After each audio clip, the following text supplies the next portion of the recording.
সে অনেক রাজনীতি, রুগ্ননীতি, মারি, মন্বন্তর, যুদ্ধঋণ সময়ের থেকে উঠে এসে এই পৃথিবীর পথে ২৫০০ বছরে বয়সী আমি।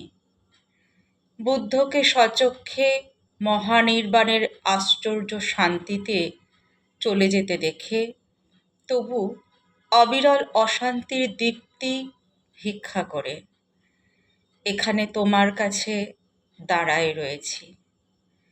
আজ ভোরে বাংলার ১৩৫৪ সাল এই। কোথাও নদীর জলে নিজেকে গণনা করে নিতে ভুলে গিয়ে আগামী লোকের দিকে অগ্রসর হয়ে যায়। আমি তবুও নিজেকে রোধ করে আজ থেমে যেতে চাই তোমার জ্যোতির কাছে। ২৫০০ বছর তাহলে আজ এইখানে শেষ হয়ে গেছে। নদীর জলের পথে মাছরাঙা ডানা বাড়াতেই আলো ঠিকরায়ে গেছে। যারা পথে চলে যায় তাদের হৃদয়ে সৃষ্টির প্রথম আলোর কাছে, আহা অন্তিম আভার কাছে। জীবনের জ্যোতিহীন প্রগতিশীলতা নিখিলের স্মরণীয় সত্য বলে প্রমাণিত হয়ে গেছে।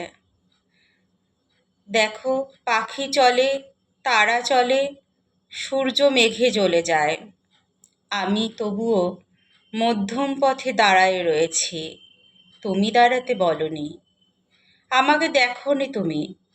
দেখাবার মতো অপব্যয়ী কল্পনার ইন্দ্রত্বের আসনে আমাকে বসালে চকিত হয়ে দেখে যেতে যদি, তবু সে আসনে আমি যুগে যুগে সাময়িক শত্রুদের বসিয়েছি। নারী ভালোবেসে ধ্বংস হয়ে গেছে তারা সব। এরকম অন্তহীন পটভূমিকায় প্রেমে নতুন ঈশ্বরদের বারবার লুপ্ত হতে দেখে আমারও হৃদয় থেকে তরুণতা হারায় গিয়েছে। অথচ নবীন তুমি নারী, তুমি সকালের জল উজ্জ্বলতা ছাড়া পৃথিবীর কোনো নদীকেই বিকেলে অপর ঢেউয়ে খরসান হতে দিতে ভুলে গিয়েছিলে। রাতের প্রখর জলে নিয়তির দিকে বহে যেতে দিতে মনে ছিল কি তোমার? এখনো কি মনে নেই? আজ এই পৃথিবীর অন্ধকারে মানুষের হৃদয়ে বিশ্বাস কেবলই শিথিল হয়ে যায়। তবু তুমি সেই শিথিলতা নও জানি। তবু ইতিহাস রীতি প্রতিভার মুখোমুখি আবছায়া দেয়ালের মতো নীল আকাশের দিকে ঊর্ধ্বে উঠে যেতে চেয়ে তুমি আমাদের দেশে কোনো বিশ্বাসের দীর্ঘ তরু নও। তবু কি যে উদয়ের সাগরের প্রতিবিম্ব জ্বলে ওঠে রোদে। উদয় সমাপ্ত হয়ে গেছে নাকি সে অনেক আগে?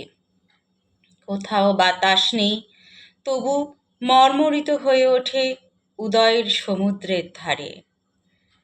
কোনো পাখি কালের ফোকরে আজ নেই, তবু নবসৃষ্টি মরালের মতো কলস্বরে কেন কথা বলি? কোনো নারী নেই, তবু আকাশ হংসীর কণ্ঠে ভোরের সাগর উতরল। শুনলেন কবিতা জীবনানন্দ দাশের কবিতা তবু। কবিতা পাঠে আমি মৌমিতা পাল। কেমন লাগলো কবিতা পাঠ অবশ্যই জানাবেন। ধন্যবাদ জানাই।